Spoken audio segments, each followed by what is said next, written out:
ကမ္ဘာအမြင့်ဆုံးဘာခါလီဖာတာဝါကြီးရဲ့နောက်ွယ်ကမယုံနိုင်စရာအင်ဂျင်နီယာအတတ်ပညာတွေအကြောင်းကိုအသေးစိတ်ပြန်လည်ပြောပြပေးပါမယ်။အစာအုပ်တစ်ခုအကြောင်းပြောပြလို့နားထောင်ကြည့်ရင်တော့တကယ်ကိုမယုံနိုင်စရာပါ။ပေါ်ဆုံးထပ်မှာနေတဲ့သူတွေတောက်တဲ့ရေဟာအထက်40 86နဲ့123ဆိုပြီးတော့3ချိန်တိုင်းလက်ဆင့်ကမ်းပြီးမှပို့ပေးရတာပါ။တင်းပစက်ထဲကိုရေရောက်ရှိဖို့အတွက်အစာအုပ်ထဲမှာ3 ငါလောက်လက်ပြောင်းခဲ့ရတာပါ။အစာအုပ်ထဲကအညစ်အကြေးတွေမိန်လာရည်တွေကလည်းအထက်163ကနေပြီးတော့အောက်ကိုပြုတ်ကျလာတဲ့အခါမှာအရှိန်ဟာဘလောက်တောင်ပြန်တယ်လဲဆိုရင်တော့အောက်ခြေမှာရေပေါက်ကွဲမှုတစ်ခုဖြစ်သွားပြီးတော့ပထမတက်ကအင်တာကိုဓာတ်ရိုက်ပေါက်ထွက်သွားစေနိုင်လောက်တဲ့အထိဖြစ်ပါတယ်။ပို့ပြီးတော့ထူးဆန်းတာကတော့ဒီကမ္ဘာအမြင့်ဆုံးတာဝါကြီးစာဖို့နဲ့ပထမ3နှစ်မှာနေတိုင်းမနက်ခင်းရောက်ရင်ထရက်ကားတန်းရှည်ကြီးတွေနဲ့အညစ်အကြေးတွေကိုတဲထုတ်ပြီးတော့ဒဲကန်နာကိုဖြတ်ကာစွန့်ပစ်တဲ့နေရာစီပို့ဆောင်ခဲ့ရတာပါ163တက်128မီတာမြင်ပြီးတော့လူသားတို့ရဲ့အမြင့်ဆုံးအဆောက်အုံကြီးလို့ဆိုကြပေမဲ့လည်းသုံးထားတဲ့စနစ်တွေကတော့19ရာစုကစနစ်မျိုးဖြစ်နေတာပါဒါပေမဲ့လည်းအင်ဂျင်နီယာတွေကိုတကယ်အိတ်မပြောအောင်လှုပ်ဆောင်ခဲ့တာကတော့ဒါတွေမဟုတ်ပါဘူးရေကားလန်2သိန်းခွဲကိုအပေါ်ကိုပို့ဆောင်ပေးဖို့အတွက်လိုအပ်တဲ့ဖိအားဟာအဆောက်အုံတစ်ခုလုံးကိုအတွင်းထဲကနေပေါက်ထွက်သွားစေနိုင်လောက်တဲ့အထိရှိနေတာပါ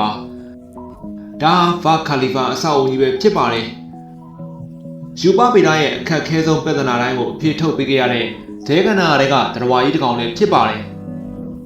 ပထမဆုံးပြဿနာဖြစ်တဲ့ရေကိုတော့ဘယ်လိုပို့ဆောင်လဲဆိုတာစပြောရအောင်ပါအလွယ်ဆုံးနည်းကတော့ပိုက်ကြီးတစ်လုံးရေစုပ်ဆက်ကြီးတစ်လုံးနဲ့မြေအောက်ထပ်ကနေပြီးတော့အပေါ်ကိုတိုက်ရိုက်တွန်းနေလိုက်ဖို့ပါဒါပေမဲ့အင်ဂျင်နီယာတွေတွက်ကြည့်လိုက်တော့ချက်ချင်းပဲအဲ့ဒီကြံကိုလက်လျှော့လိုက်ကြပါတယ်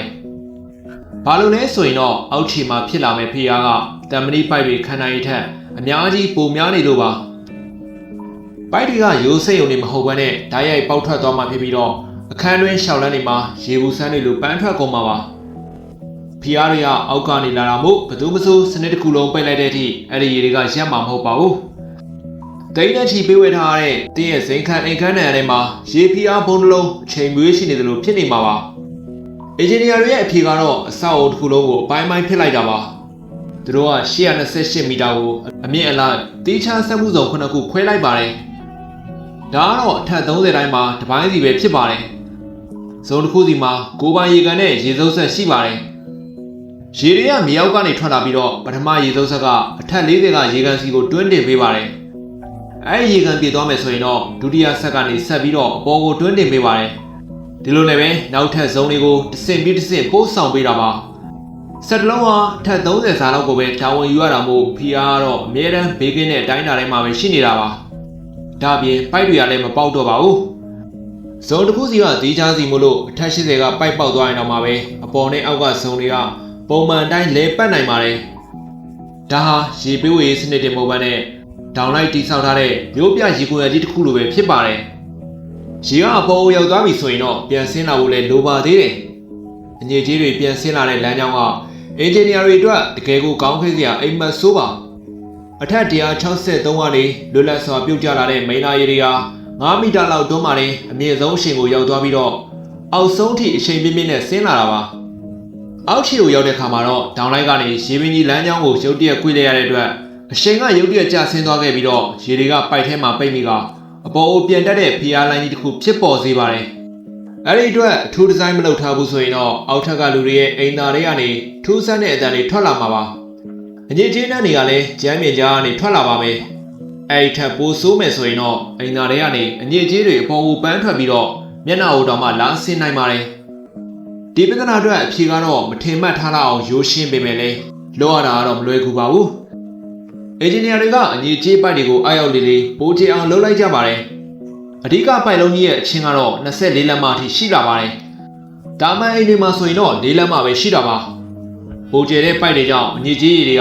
ကပိုက်နိုင်ကိုကပ်ပြီးတော့ခရီးဘက်ပုံစံစီးဆင်းသွားပြီးတော့အလဲမှာလေဟာနယ်တစ်ခုကျန်နေစီတာမို့ဖိအားတွေကရုတ်တရက်မတက်လာတော့ပါဘူး။ဒီလိုနဲ့အချိန်ထဲမှာပဲအထက်40 80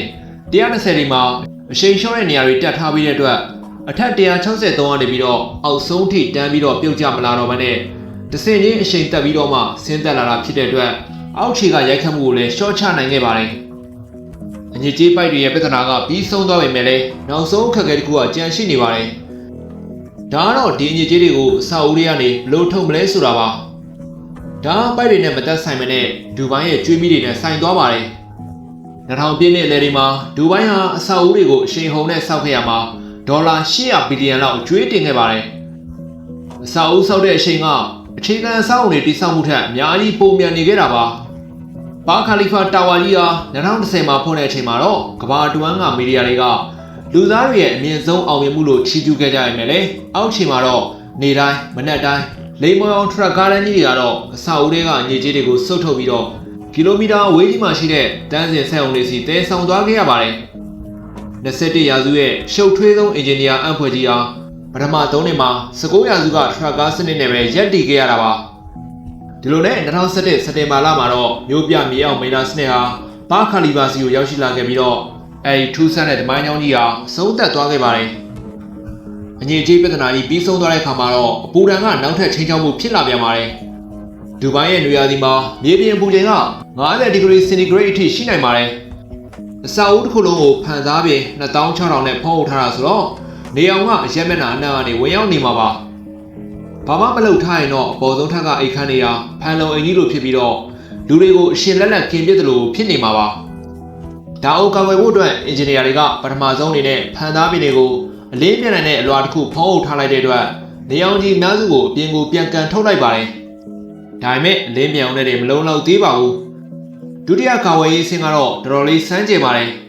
ဒီအဆောက်အဦဟာညဘက်မှာရေခဲတွေလုတ်ပါတယ်မြေအောက်ခန်းမှာအကြီးစားအေးပေးစနစ်ကြီးရှိပြီးတော့လျှက်စစ်ခတက်တာတဲ့ညဘက်မှာတော့ရေခဲတွေအများကြီးလုတ်ထားတာပါ